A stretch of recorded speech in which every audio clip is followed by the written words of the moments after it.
एक संत वृंदावन में थे, तो कलकत्ता के एक सेठ जी आते थे, तो संतों को कुछ सेवाएं भेंट किया करते थे। तो एक दिन पूछा, महाराज विषयी पुरुष हूँ, बहुत धन है, भजन में मन नहीं लगता, वृंदावन आपकी कृपा से आ जाता हूँ, मुझे भगवान कैसे मिलेंगे? तो उन्होंने कहा कि यदि तुम वृंदावन के संतों का भंडारा करवाओ, हर महीने करवाओ, तो निश्चित भगवान की कृपा हो जाएगी, क्योंकि संतों के मुख से स्वयं श्री भगवान पाते हैं। उन्होंने शुरू किया वृंदावन में। अब इतना आनंद आया उनको, क्योंकि पाप नष्ट होने लगे, इतना आनंद आया कि एक महीने में वृंदावन में भंडारा करते हो और अपने कलकत्ता के लिए भी वो बस लाते, और जो संत चलना चाहे उनकी खान पान व्यवस्था करके अपने घर में भी ले जाते, सेवा करते, भेंट देते। मतलब संत सेवा का उनको एक नशा हो गया। एक दिन उनकी बस तैयार थी उनके यहाँ जाने के लिए। उनमें एक विरक्त संत जो मधुकरी मांग के पाते थे, कभी किसी से कुछ नहीं लेते थे, कभी किसी भंडारे नहीं जाते थे, वो आगे बैठे, और वृंदावन से वो जाते नहीं थे। तो सब संतों ने कहा, बाबा बैठे कहाँ, कोई बरसाने थोड़ी जा रही है, ये तो सेठ के घर जाएगी बस। वो कुछ नहीं बोले। सब लोगों ने सेठ से कहा, सेठ तुम्हें आज फल प्राप्त हो गया भगवान के भक्तों की सेवा का।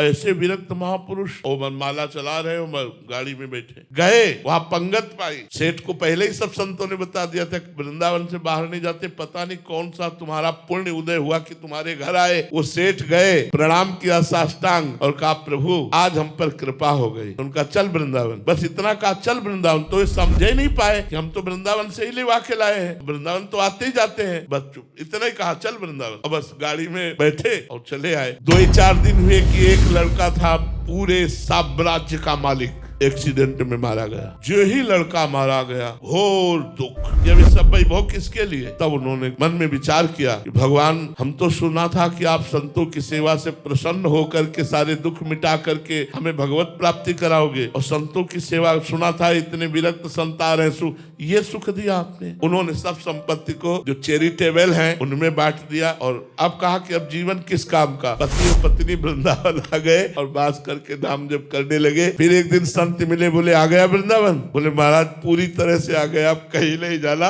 और वृंदावन में शरीर दोनों का पूरा हुआ। ये है लीला। भगवान जब कृपा करते हैं तो ऐसी कृपा करते हैं कि अपने आप भगवान के पास आप पहुंच जाओगे। ये भगवान की कृपा नहीं, जिंदगी में वो माया नहीं छोड़ पाते, जिंदगी में मोह नहीं छोड़ पाते। संतों की सेवा का फल हुआ कि एक्सीडेंट रूपी लीला से उनका पुत्र भगवत धाम गया, और प्रगट में दोनों पति पत्नी वृंदावन वास करके भजन करके भगवत धाम को प्राप्त हुए।